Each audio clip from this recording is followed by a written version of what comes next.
So I'll be very closely monitoring the weather for you so that you would know what to expect. But anyway, today is already a lot cooler. Like you can feel it in the morning. You can feel it even right now after the sun had come up. So, but anyway, today, October 21st, and we're gonna begin our Wondrous Lotus Sutra review.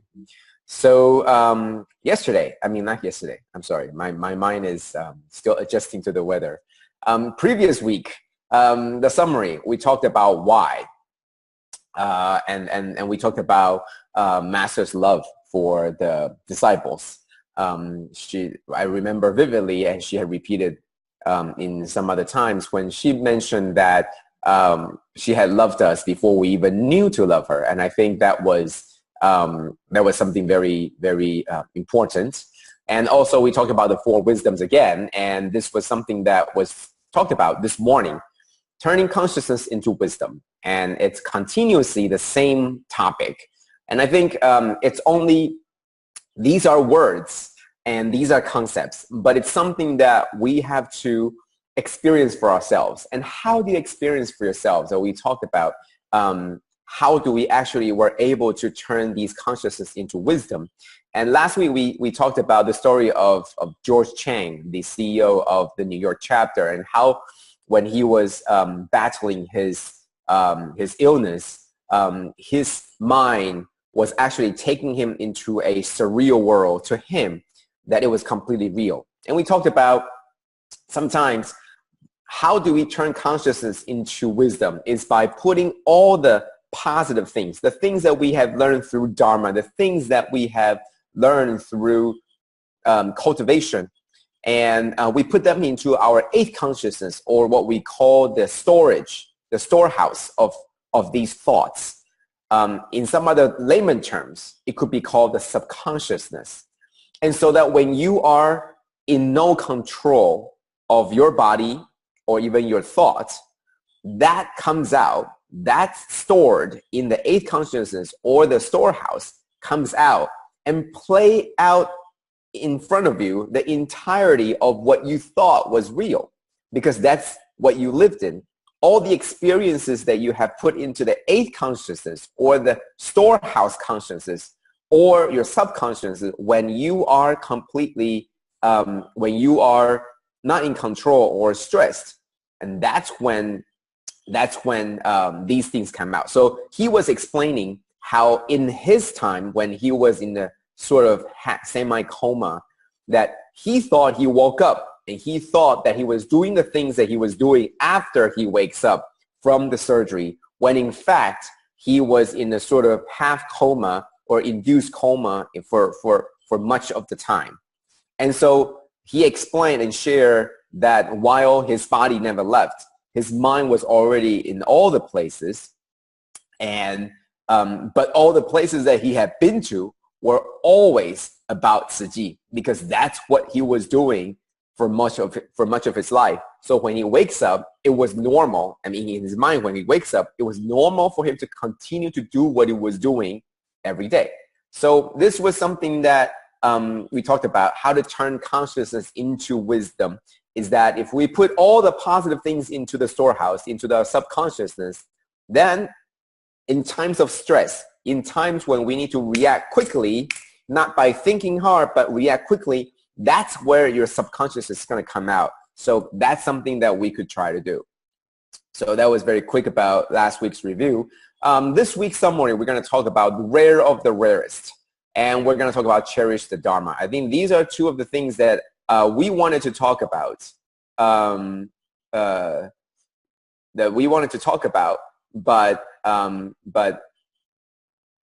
but last week we didn't have a chance to talk about.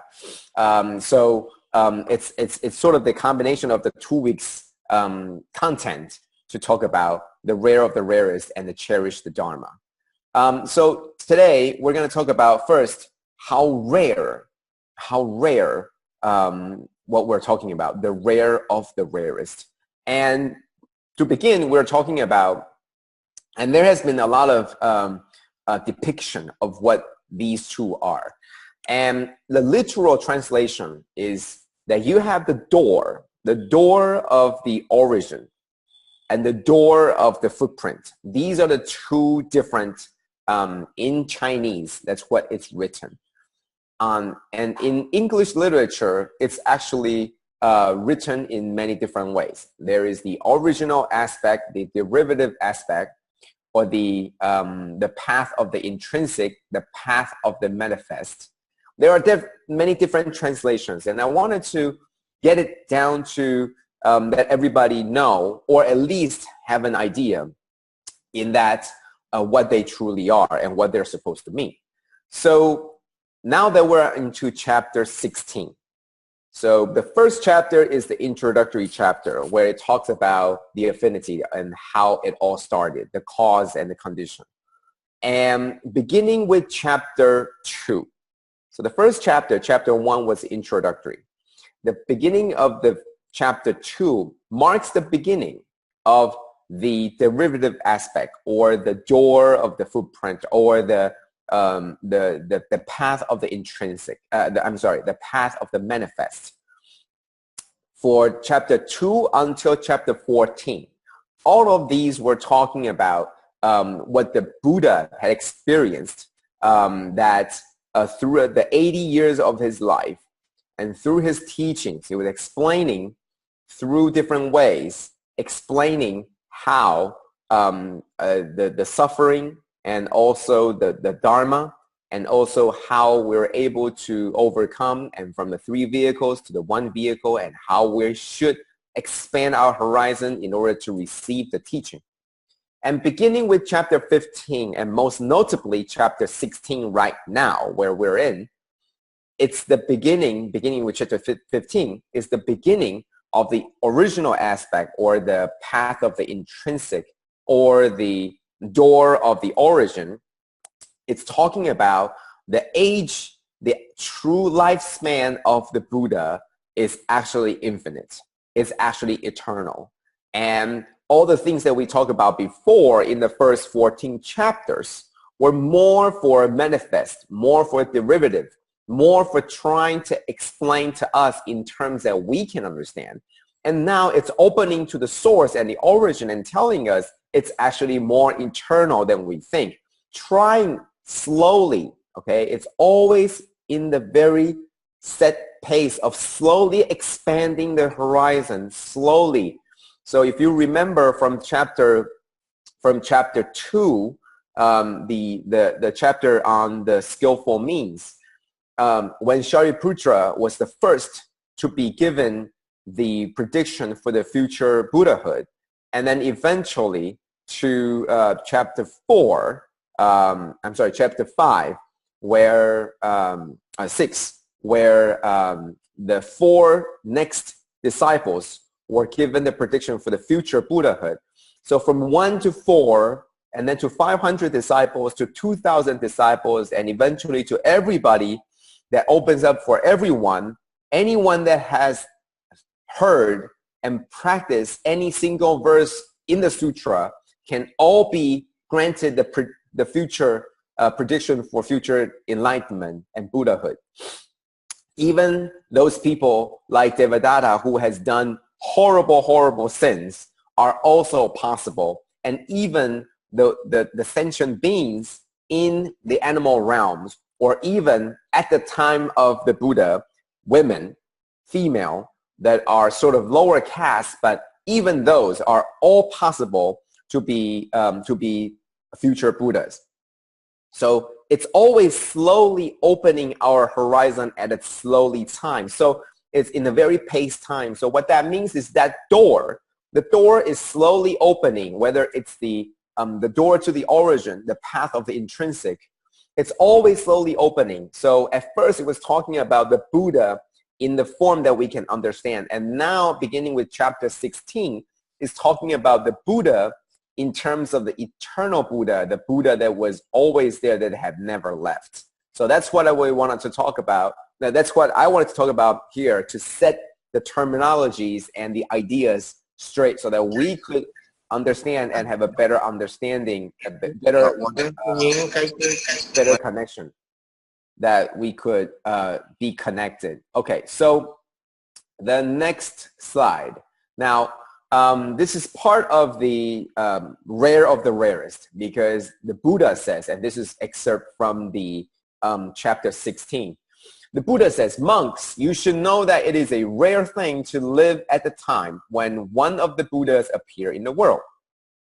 Okay, so we have understood from before that kalpas and kalpas ago, there were previous other Buddhas in the world. Yet, right now, the ones that's closest to us right now in the year 2017, is Shakyamuni Buddha. And the Buddha was talking 2,500 years ago to the disciples at that time, talking to them, telling them that, monks, you should know that it's very, very rare. And that means to tell them that the Buddha is right in front of them, and this is very rare.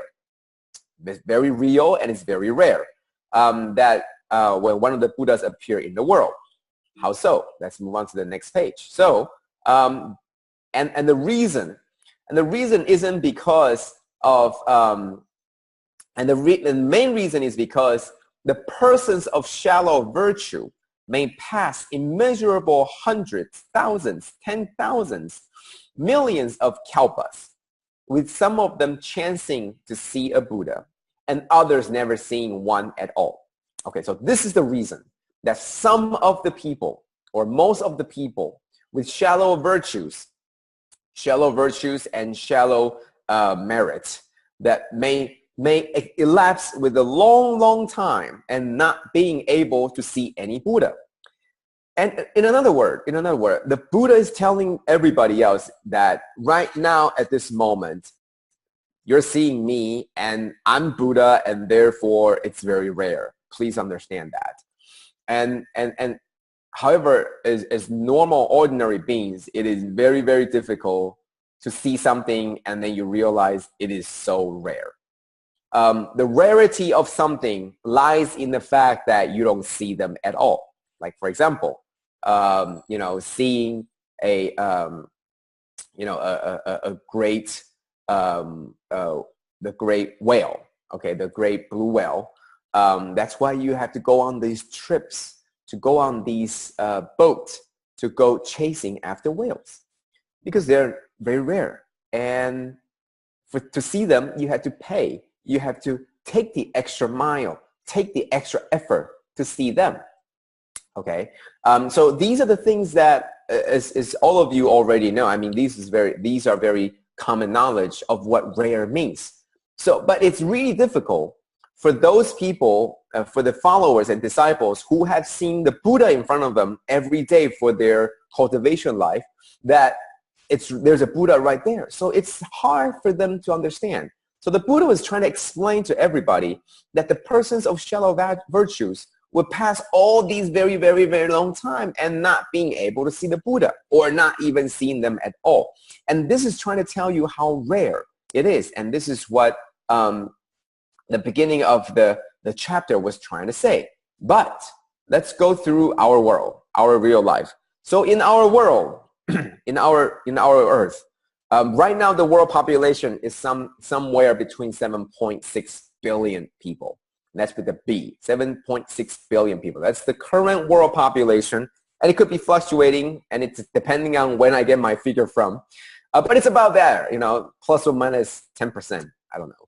And that's a lot of people, right? That's a lot of people. I remember years and years ago, Philippines was the country where the 7 billion person was born. So, I mean, you can understand that it's really growing very, very quickly. And so it's something that it's really happening. So out of this world population, how rare are we talking about? Okay, so if we're talking about religion, okay, so because the Buddha says it's very rare to see the Buddha, right? So let's look at how many people in the world that probably had a chance to see the Buddha. So if we're talking about 7.6 billion people or 7 billion people, this graph was done back in 2012, I think. So you can see the first. This is the top few religions broken down by the number of followers and the percentage. Anything above 1%, I took it in. But so we see that Christianity has got 2.2 billion, and that's about 3 in 10 people. Okay, 31.5%. And then you have Islam, which is second at 22.32%. And then you have these agnostic, atheist, secular, non-religious people that are at about 15%. So that sort of ranks out the top 3. And then you have Hinduism, which is at 13.9%. And you have other Chinese traditional religion, which is about 5.5%. And then you have Buddhism, which is about 5.25%, 376 million people worldwide. So any of these, right? So it tells you, if you want to look at how rare, and if you using this term, Buddhism, or the people that follow Buddha, the people that follow Buddha's teachings, in today's world, there's about 376 million people. And supposedly that sort of translates to these are the people that would see Buddha, right? But is that really the case? Probably not, right? 5.25%. There are those people that are in other religion that had a chance probably to see the Buddha, and there are people in Buddhism that they're Buddhists that probably don't see the Buddha. Oh, so we're going to go into what that means later. So this is the graph, sort of representation of what we just looked at. The numbers here is a little bit different. It says Buddhism here at 7.1%. It essentially takes the Chinese traditional religion and it breaks it into other folk and then other sort of Buddhism related. Anyway, so these are just numbers that tells you, but just how rare are we talking about? How rare are we talking about? So if you want to say rare, then as we know that there are many, countless Buddhas before the Shakyamuni Buddha. And so at least there are that many Buddhas that have been coming to this world. But what about Jesus? Well, there's only one Jesus. So wouldn't Jesus be even more rare? So what does that mean to see that it is so rare? What does that mean to have this sentence that millions of kalpas, with some of them chancing to see a Buddha and others never seeing one at all? And to me, it doesn't mean that seeing the Buddha. And I mean, even when the Buddha was talking to the disciples, when the Buddha calls out to the monks and say, you should know that it's a rare thing to live at a time when one of the Buddhas appear in the world. He wasn't talking about the actual Buddha that was standing in front of the monks to tell them this particular statement. I believe he was talking about not just the form, but the idea that this Buddha or the intrinsic Buddha actually appeared in our lifetime. What does that mean? We know that every day there's 86,000 seconds. And every year, if you accumulate that, it's 31,536,000 seconds. And if you add another zero to that, and then add another zero to that, in a lifespan of 100 years, there are 3,153,600,000 seconds. Now, we know that each second is actually far longer than our thoughts. If within 1 second, we could already think about 3 or 4 or 5 or 6 or 10 different thoughts, it just comes up like that, then it means the number of thoughts that happens in 1 year or 100 years is a lot more than the number of seconds. And out of all those thoughts, how many of them are actually pure? How many of them are actually selfless? How many of them are actually of the Buddha nature? When Master told us to be mindful, it means that for every second, are we able to see the Buddha? Not the form Buddha, but the idea of the Buddha, the concept, the teachings of the Buddha, and how long would it actually be able to stay? That's the idea. So for us to say that, oh, it's going to take kalpas and kalpas and kalpas and thousands of years to see the next Buddha, it's not even that long. if we're able to maintain the course and understand the teachings, then we would be able, out of all these 86,000 seconds in a day, how often can we actually see? How often can our thought and mind be completely adhere and completely matched in sync with that of the Buddha?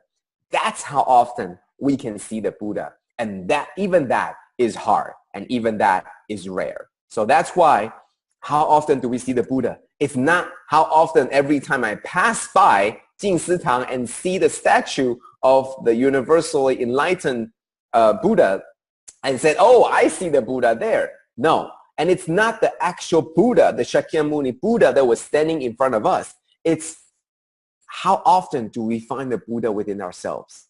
And as every second that passes by, have our thought be cleansed, have our thought been pure, have our intentions been selfless, have we have such compassion, have we have such wisdom to turn the consciousness into wisdom? And if so, then that very moment and that very second, that's where we see the Buddha. That's where, out of all the kalpas, we have seen the Buddha, and that is rare. And that's what the Buddha was trying to say, that it is rare, but it's not impossible. So that was how the rare of the rarest in that particular segment. And I wanted to share with you in that, yes, we know that the Buddha was eternal. Through this chapter, that's what we needed to know. That was the one key point. The eternal part is that whenever you want to attach yourself to the Buddha has always been there. It's not like we don't have the compassion. The compassion has always been there. But how often or how we want to inspire that compassion from within, that's up to us. Okay? So even though that it might be fleeting, even though it might be very rare, but it has never left us. It has never left us, and it's waiting for us to find it. So just like what Master said today, the sky isn't polluted. The sky, the void itself isn't polluted. What you see, the pollution, the air pollution, the smog, were actually the result of particles, the dust particles attached to the water vapors and all of that. That's really the pollutants that you're seeing, not the sky. The sky, the void itself isn't polluted. It's the other things, the pollutants that you see. Now, after the rain or after it's been cleared up, after the wind just blow it away, then what you see is one clear sky again. In essence, you see the origin, the true face of the sky. And even that, Master said, is only what limited by what our eyes can see. So it's not even the true sky that we're seeing. It's not even the true void that we're seeing. It's only limited by our sight. So furthermore, what are we really seeing? Well, it's for the higher wise beings to tell us and find out. And we will be able to find out if we're able to find the serenity and the peace in our mind. So let's move on to the next topic, which is cherishing the Dharma. And this is something that I wanted to, that I found to be very important, and I would like to spend some time talking about that. So in this chapter, one of the important parable that is coming up and again, and right now in these past few days, is talking about this skilled physician, okay, who is very wise. And a few days ago, we started this parable. So in the sutra, this is what it says. Suppose, for example, that there is a skilled physician who is wise and understanding and knows how to effectively cure all kinds of diseases. He has many sons, perhaps 10, 20, or even 100. And a couple of days ago, 2 days ago, Master talks about, what the sons mean, what does 10, 20, 100 means. But an idea is the parable. It tells you that there is a doctor and can cure all the kinds of disease. And not only does he know of the disease, but he knows the treatment. So sometimes, for example, there's a difference, right? Sometimes we can diagnose the disease. We know that there is, AIDS. We know that there's HIV positive. We know all of these things. But do you have the cure? So this particular physician can diagnose effectively and correct diagnosis to know the kinds of disease. And not only so, but he has the cure for all of these. Okay, knowing is one thing, curing is another. So he has both. Okay, and not only that, but he has many sons, perhaps 10, 20, or even 100. So that's how the That's how the parable began. Okay, next, he goes off to some other land far away to see about a certain affair. So it's a very simple and straightforward sentence. It says that the doctor, perhaps there are other patients, perhaps there's a conference, perhaps he just goes off for vacation. But this doctor, this physician, goes off to some other land far away to see about a certain affair. Now, in this parable, we all know that the great physician, the great doctor, is the great medicine king, or in our case, Shakyamuni Buddha. So he doesn't go off to some other faraway land for a conference, not a medical forum, or not vacation. He goes off to some other land to cure, to fix, to help the other people and sentient beings there. Okay, so that's what this parable was trying to say. Now, usually, we all know about this. When our task here or there is finished, it's time to leave. And when I read this particular sentence, it didn't give me that feeling yet, but it was from Master's explanation. So we all know that, so in this particular picture, I think it's our brothers and sisters from Malaysia coming to our retreat and camp in Taiwan. And you can see our Dhamma masters there, always welcoming and with all the smiles. And it's not hard to see that this is the people coming, right? Coming to the retreat, coming to the camp, and always happy. And this is in Taiwan, where our Taiwan brothers and sisters going to Tainan, and we have always, this is what we always do, is we have the brothers and sisters lined up, right? And then we welcome the people. So then they walk in the middle, and then we all line up. We all sing the song to welcome them. And this is the way that we welcome people, right? So, and this is the picture where they're waving. Now, have they arrived or are they leaving? You sort of can't tell. I mean, these first two pictures, you sort of know that they're just coming. But this one, if you cannot see quite well, this is CEO Lin. But is he leaving or is he coming? Kind of hard to say. But whether you are leaving or just arriving, you're always going to somewhere. And the reason why you're leaving is because a particular task is completed. And not only that, but it's time to go home. Or it's time to head to a different place because another place is ready. And this is where cherishing comes in. Master explained for that particular, the doctors has some other affairs in faraway land. Master says, yeah, this is perfectly understandable. The affinity for this land had ended. The condition for the other land has ripened. It is time to leave for the other. And Master talked about it today again, about this. And it gives me a lot of, I think, sadness when I read this. And the reason is because, affinity for this land had ended. The doctor had left the home, going to other places, and because there are other things happening there, and then it's coming back, obviously, when the things are finished. But nevertheless, there's always time to leave, and there's always time to come. And so the reason why it got me really thinking deep is that, well, this is what happened to the Buddha, right? The Buddha also had to show that, and as today we realize, and a few days ago we realized that even though the Buddha's age is eternal, is for infinite kalpas, but he had to tell the disciples and he had to tell the ascension beings of the Saha world that it's very limited, for the fear that if you tell these ordinary beings that the Buddha is going to be in this world for eternity, that they will not cherish. And so the Buddha would say, oh, you know what?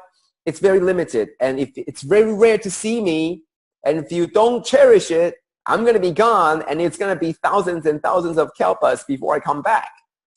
But the Buddha had to tell everybody, well, but I never really left. I never really came either. I have always been here. So I'm sure sentient beings are all, or the disciples, including myself, we're all very confused. So are you limited or are you not limited? Are you infinite or are you finite? Are you eternal or are you just transient? Are you here? But when I read this, it is so obvious that Master had talked about that the Buddha was always helping to transform the sentient beings. But where did the Buddha end up? Completely depend on where the condition and the affinity leaves the Buddha. And that led me to this. Last week, there were 2 days.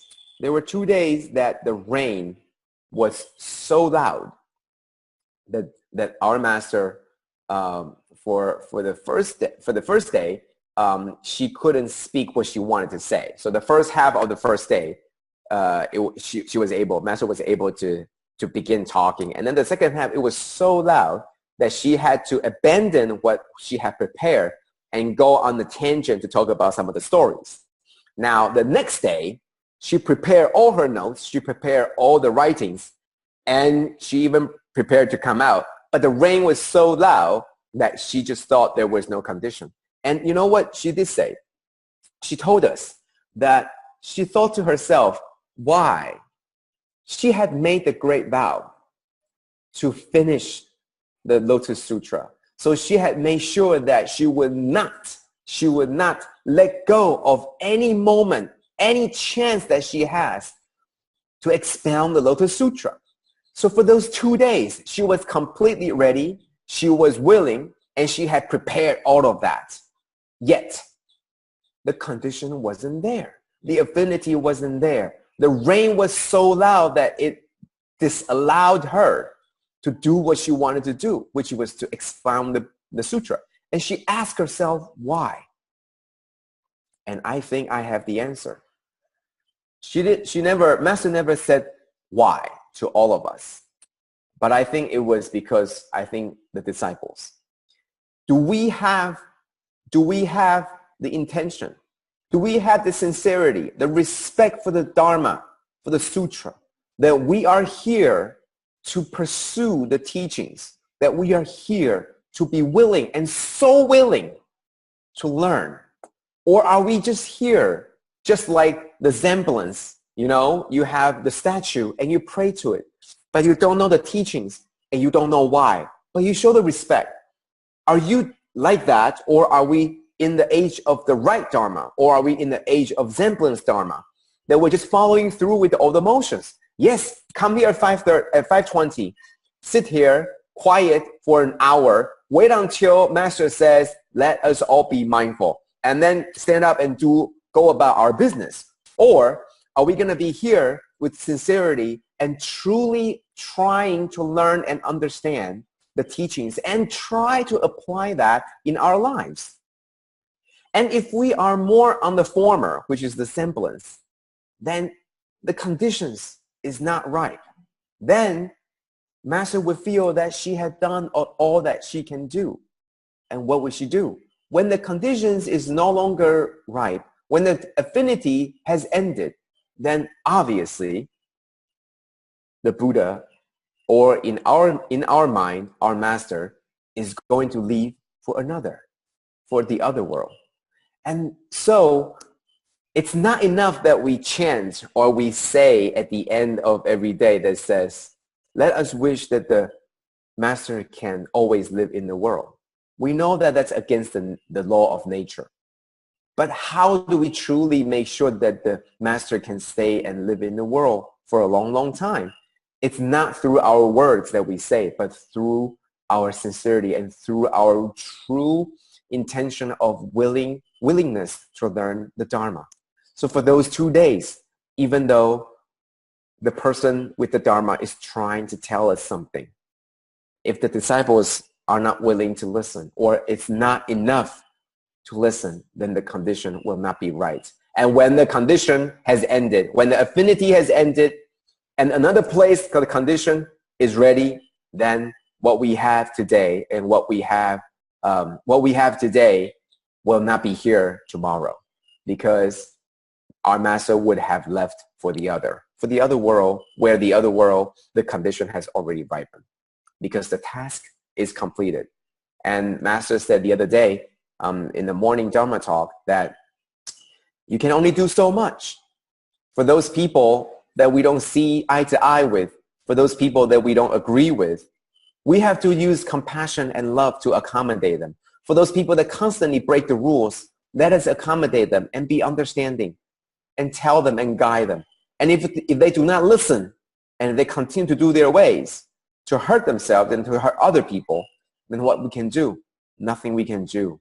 And when this world is filled with all the things that there's nothing you can do about, then the affinity has ended. Then the condition is no longer right. And then it's time to, everything that we can do, we've done, and that was it. So that's why I felt really sad that we as disciples have not done enough, or have not shown enough that we value and cherish the Dharma enough for the conditions to be right. It's not that the master didn't want to preach. It's that even if she wanted to, her vow was to finish, yet there is another bigger karma, even bigger than her vow, that overshadows for those 2 days that she couldn't continue. And it is up to all of us, a little bit at a time, to counter that karma so that we will be able to continuously hear the Dharma from our teacher, from our master. And that is what we as disciples should do. And we will be able to perpetuate this Dharma, whether in our heart or in this world. So that's my sharing for today. And always, at the end, it's always the Buddha's heart as our heart, master's missions is our mission. And hopefully we will cherish this Dharma so that those 2 days, let those 2 days be the guidance for us to always remember it's not permanent. And if we don't cherish it enough, even if master really want to finish the sutra, we might not have the condition and the affinity to finish it. So that is what we need to do to keep that deep in our mind and deep in our heart. So thank you very much. And that's my sharing for today. So Sister Xiaoqing, please take over for the next sharing. Thank you. Thank you, Brother Joe, for the wonderful talk and very impactful talk. True, the choice is with us as disciples. I still remember the early years when we started hearing Brother Joe share about the 6th attainment, when we can have the opportunity to listen to this wonderful Lotus Sutra, and the listeners are one of the conditions. So it is very important for us. So it's very touching today. I do agree that 2 days without Dharma, we were thinking also how Master has the vow, yet it's not that when we want to listen, we can get the opportunity to listen as such. I really cherish each day that we have the opportunity to listen. Okay, today we have 2 wonderful sharers from Jing. One is Sister Qin from Puchong. She will be going for certification this year. Let us invite Sister Qin to share.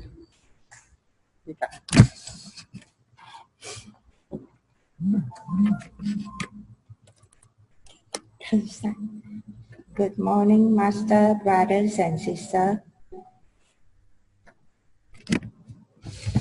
In the year 2016, I was suffering from depression. I feel that my life was like floating in the sea of suffering. I couldn't go to work, just stay at home watching TV, holding Master picture in my hand. When I heard Master always says, go among people, it struck my mind. Then I started to join recycling at Putri 7 Pujong Recycling Center. Since then, I love going to recycling. Brothers and sisters are so caring. They make me feel warm whenever I'm with them. And my depression was being cured immediately. One day, sister encouraged and accompanied me to go sing Faxiang. At the first attempt, I didn't understand anything, but as time goes by, I have a clearer picture, especially why I'm so suffering. It was all due to my ignorance and afflictions. I realized that I must eliminate my bad habits and reduce my desires. My life becomes simple and joyful. I started to join many activities in Sutra. One of them is to join the live caption team, the support role, which is inspired by Sister Jing and Sister Tammy. The changes since master teaching before Simpasang, I become vegetarian just for the sake of myself. Hope everything will go my way. After seeing Pasiang, then only I realized that all sentient beings have Buddha nature. We are equal, therefore we should respect and love each other. Moreover, being a vegetarian can save our Mother Earth and create good affinities with all sentient beings. I also vow to be a vegetarian life after life.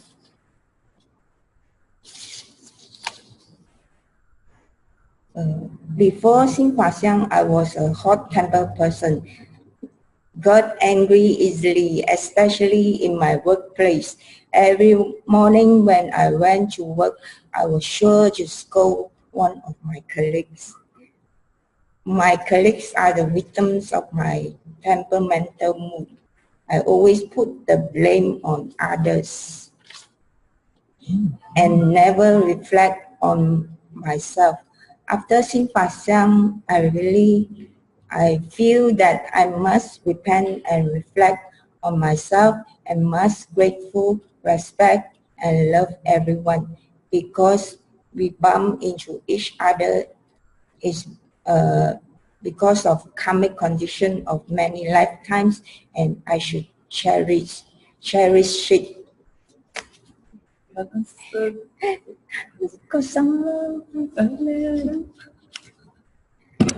Gossiping is one of my habits last time.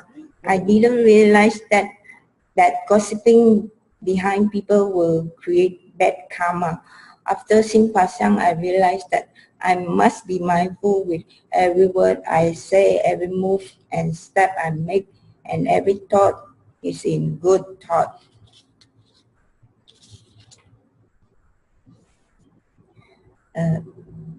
Before Simpasang, I lived aimlessly without knowing what to do with the rest of my life. After Simpasang, I realized that life is impermanent and suffering, so I seize every moment to serve among people selflessly. I feel joyful to find the right path in this lifetime. I vow to walk the Bodhisattva path lifetime after lifetime and 生生世世出家修行。感恩上人 for increasing our wisdom life and 感恩 everyone. 感恩 Sister Chinsei. Actually, she has every Saturday she has activity at Puchong Center, but for today's session she purposely take leave. So we are very grateful to her. I couldn't believe when she said that she used to have. Okay, our next sharer will be Sister Epi. She's also going for certification this year. Both Sister Epi and Sister Chinsei, they are helping us with live caption, the translation from Master Minayu to English Shinfasian Daily. So they are daily Shinfasian goers. So we are very grateful to them. Sister Epi. Good morning, brothers and sisters. I will share my affinity with Shinfasiang and also Suchi. Actually, I totally agree. These few days, I mean, I shouldn't be arrogant to say that I agree. I shouldn't. Master have been telling us about appreciate and cherish the Dharma this whole week or what. we are in the Penman. So have to cherish the affinity, because every morning someone is coming out to expound the Sutra for us, sentient beings. So I would like to relate this to my affinity with Suchi. Actually, the parables of the burning house, I've been looking at this sometime for the first 6 months when I was in Suchi, in the environment, the building, but I couldn't understand. I thought it's just a story, So I was reading it every day during lunchtime. So after about 6, 7 months, I think only recently I understand. The burning house tells me that I was inside. I imagine myself was inside the burning house, trapped in, enjoying myself. And I didn't realize that I was so, I thought my life was full with everything. It was smooth going.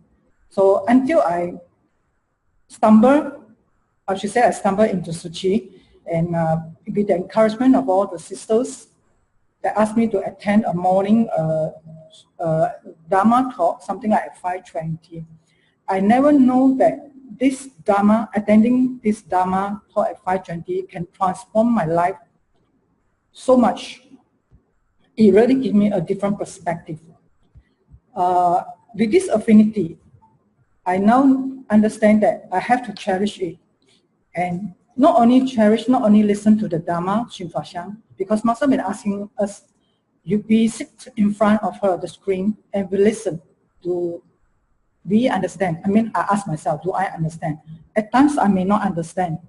But after listening earnestly, there must be something. And I find the answer that she was telling us that Dharma is very rare.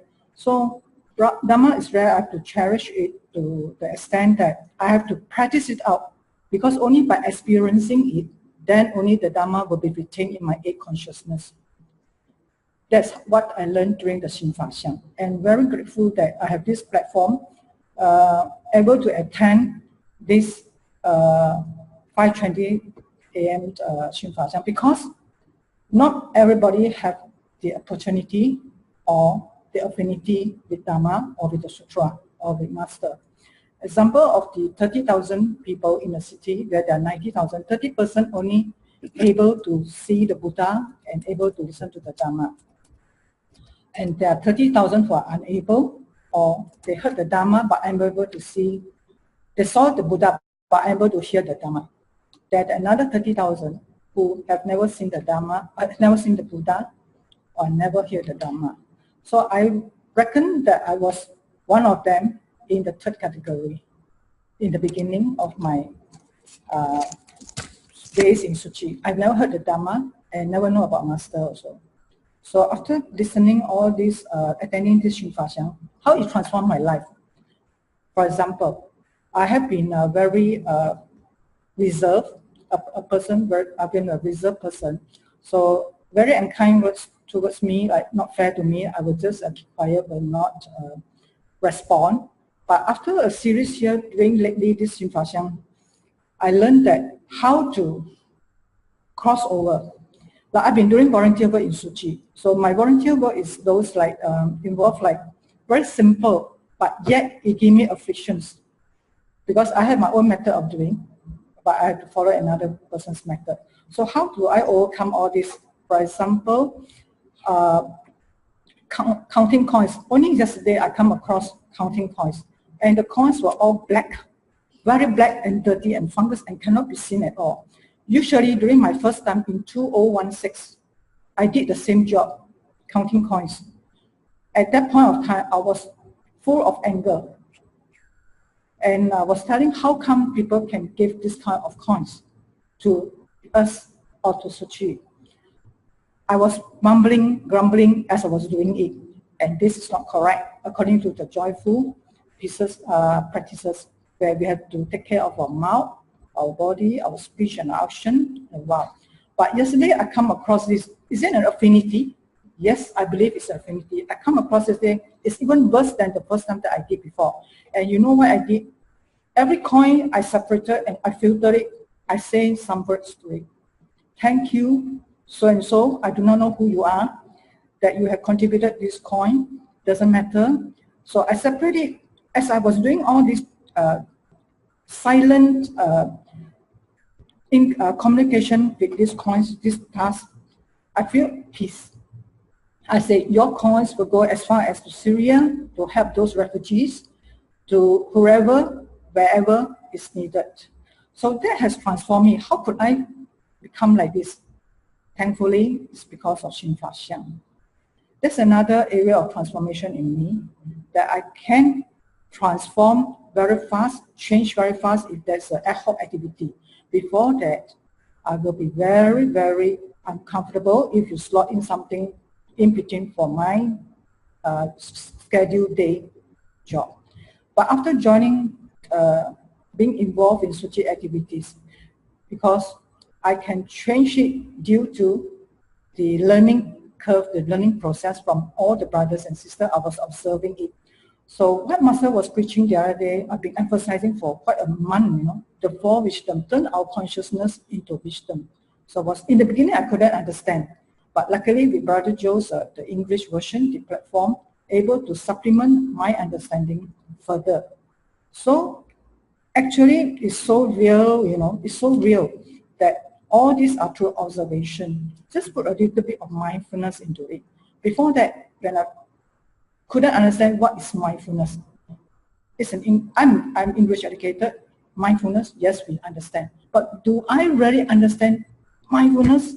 Is it after a series of activity and involvement with Suchi, joining all these activities to the home, the charities visit or Singapore or wherever, all these places, it enhanced my understanding further, plus the Xin Fa Xiang's lessons from Master.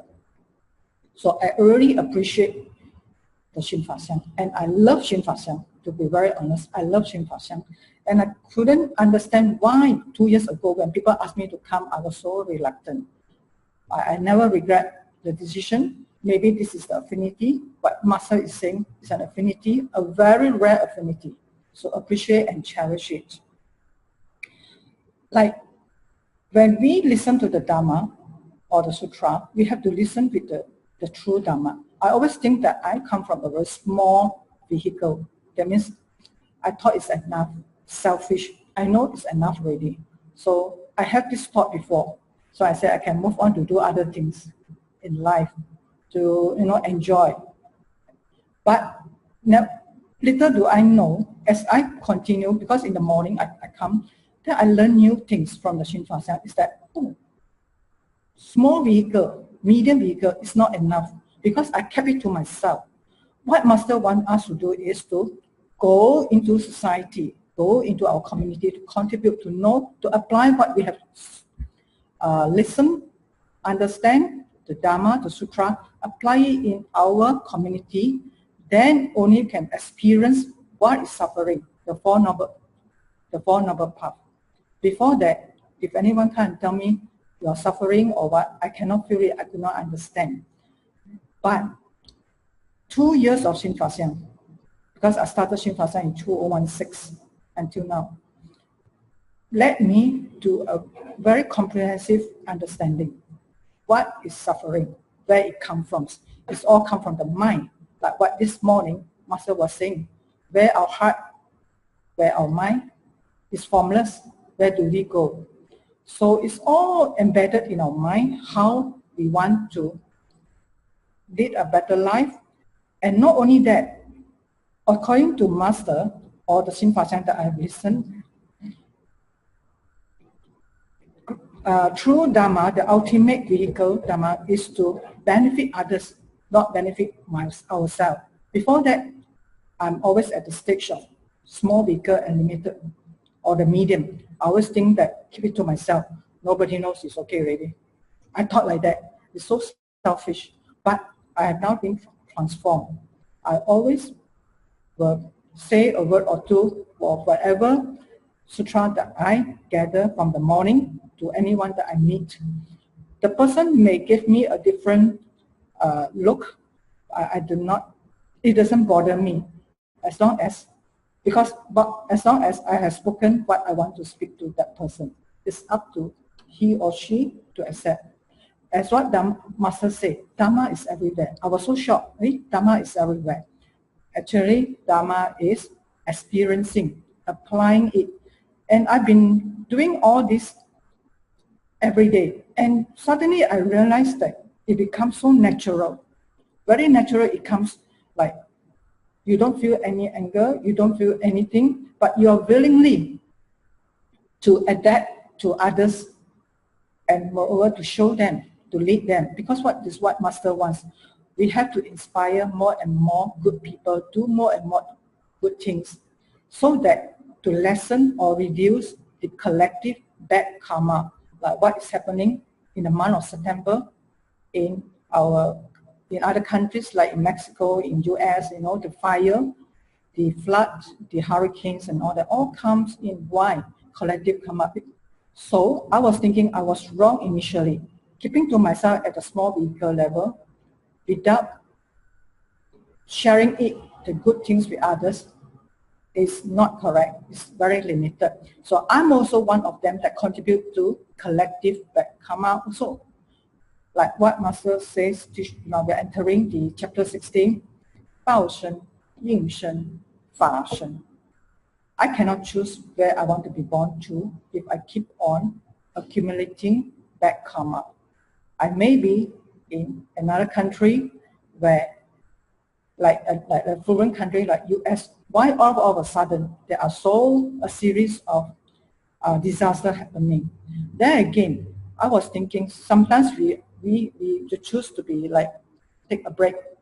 The thinking is the mind. It's always the mind that gives us, lead us astray. So we thought we can take a break. But there's one morning Master was saying, don't rely on the computer. Don't rely on the system. This is my own interpretation of that morning Shinfa. So I was very shocked. I was staring at her. Then she mentioned the word copy. Don't just copy. So I was thinking, oh, Master, you are saying copy and paste.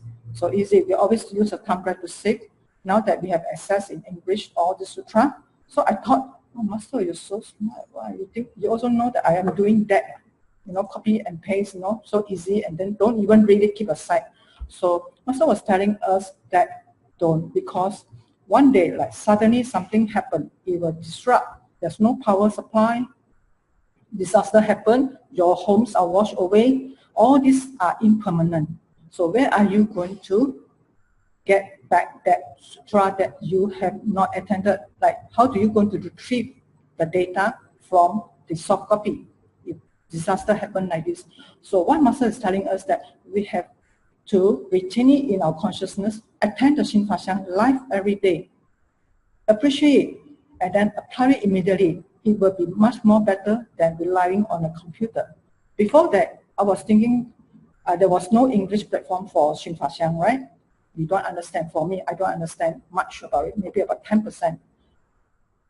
But after having this, like Sister Jing encouraged us to come on board this English Shinfa platform and with Joe and Huang team, so it helps us a lot. But at times you may think that, oh, never mind. Sister Jing will send us a soft copy, so we just rely today, I can take a break. So I think there's a big difference. By reading and by attending is totally different. When we come and attend to Master's Shinfa, we are showing that kind of respect, and we can get immediate, the immediate touch, and not just by relying on the soft copy, a touch and go. But that is also at our convenience, whether we want to read or not. The script sent out by our group. So I'm very thankful that I have this affinity with Shinfa Xiang. Really, I appreciate Mama very much. They're very transforming. Thank you, Kanan. And over to you, Brother Joe. Wow, can you believe that Sister Effie, before that, she hasn't read any sutra, and now she's one of our main translator. Okay. Okay. Thanks for Sister Chingsei and also Sister Effie for your sharing. I think it's all it's very heartfelt and it's very genuine, sincere about how both of your transformation were. Just a little bit for Sister Effie, especially on your part about transforming from the small vehicle, etc. In my mind, there's nothing to be ashamed of, and there's nothing wrong I think we have always attached a particular notion to something that is different. If you believe that Dharma is water, then you can imagine that a small vehicle is just a vase that has all the water in it. And the medium vehicle is just a vase of a different shape, but it has the same water in it. And we are very interested as ordinary beings. We are very interested in the differences that we see. So right away, I see you have this vase that is in a rectangular shape. That is different from my vase, which is in a circular shape. And therefore, we have to tell the difference between you and I have to tell you which one is better. That is how ordinary beings are. But we are forgetting to look at what's inside the vase, which is the water itself. The Dharma itself didn't change. Yes, the amount of water that a different size of the vase can actually take, but the water itself never changes. So even when you talk about the great vehicle, which is a much bigger container, the Dharma that is inside of this container is still going to be the same as the water that is inside, the Dharma that is inside in the small vehicle. It's all the same. But still, we are still very much looking into the differences of the container. No, that's a small container, that's a medium container, and mine is the bigger container. That's just attached to it. So let's take one more step further and say, you know what? That's part of the process of learning. Do not be ashamed how 3 years ago, you didn't understand why you didn't want to come to Xun Fa Xiang, but now you do. Hey, for me, I see that and I'm proud. I see that as that's your growth. That's your transformation. And you are bearing witness to how that growing process is necessary. And you're bearing witness to the fact that it doesn't take kalpas and kalpas and kalpas. If we really put our mind to it, it takes 2 or 3 years to really set our minds to it and say, this is what's right. So I really wanted to take a very, very brief time to look at the question. I know we're over, but these questions have been on the mind of our participants. Especially today, we talk about the different religions. And this is what I want to say. Remember, in the rare of the rarest, we talk about kalpas and kalpas not seeing the Buddha. Remember, it's not the Buddha, the form of the Buddha that we're seeing. It's the thought that we are. Same thing. Different religions are all having the very pure and benevolent teachings. That's just like the water. Your water, my water, everybody's water is the same. However, it comes in different packaging. It comes in different container. My container, your container, and his container are all different. I'm Buddhist, you're Christian, and he's Hindu, and he's Islam, is Muslim. It's all different. But if we can look at it, observe, even though the containers are different, but what are the same? The Dharma that is inside, the water that is inside is all the same. So if we consider some of the practices as superstitious, that's not the point. Can we see past all these different practices, right? And can we guide them to what their practice was trying to tell them as well? Same thing as being a vegetarian. Are we okay to take in volunteers that are not vegetarian? Are we? Are we? Well, I wasn't a vegetarian before, but somebody opened their arms to accept me and teach me and guide me. That's the key importance. Not who they are, but how can we guide them? Okay, so it's not about setting restrictions and being the rigid that we are. Water has no form, has no shape. So Sister Effie, thank you for sharing about where you were. And to me, that was the brilliance of it, is the process that you take for you to transform. And thank you for sharing with us the processes that you did to transform. That's the important part, not all the different containers, but rather it's the water that is inside the first container that allows you to have so much water in it now, it overflows that container to make you think, oh, I need a bigger one. I have grown beyond this. I need a bigger one. So when can human beings grow beyond the containers that is called the differences in the religion? Will we be able to truly accept the notion that religion is really have no form? That's when all the water that's inside the container became water vapors, became all the air around us. And there is no form, no container to contain it and say, your container is different from mine and mine is bigger. Even the great vehicle is still a vehicle, it's still a container. But I believe that what we need to practice is the ultimate, which is like what Sister Effie said, everywhere, in practice, all the time. And that's what Master says to be mindful about. So it should hopefully answer all these questions, because it's all really much the same. It's not about me versus you. It's not about trying to defeat other people's belief. It's not about that. It's to see past the containers, to see the water that is inside, and how do we inspire that water, to merge that water, to look beyond the container, and to merge the water and put the water all together in a big sea of enlightenment. Okay, so thank you for both sisters for your sharing. I am very happy and I'm very grateful for your sharing, and I'm very grateful for all of your time. And we're over by 6 minutes, and thank you so much. And may everybody be safe, be well, and especially be mindful at all time. And join us every day for the live 熏法香. Thank you and goodbye. Thank you.